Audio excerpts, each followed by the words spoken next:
Sa Antipas, Cotabato Province, napasakamay din ng otoridad ang top 9 most wanted person ng PNP Region 12 na nahaharap sa kasong murder.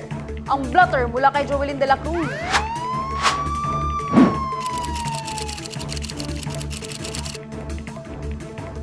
Himas rehas ang 48 anyos na si Elias Arnel matapos isilbi ng otoridad ang warrant of arrest sa kasong murder.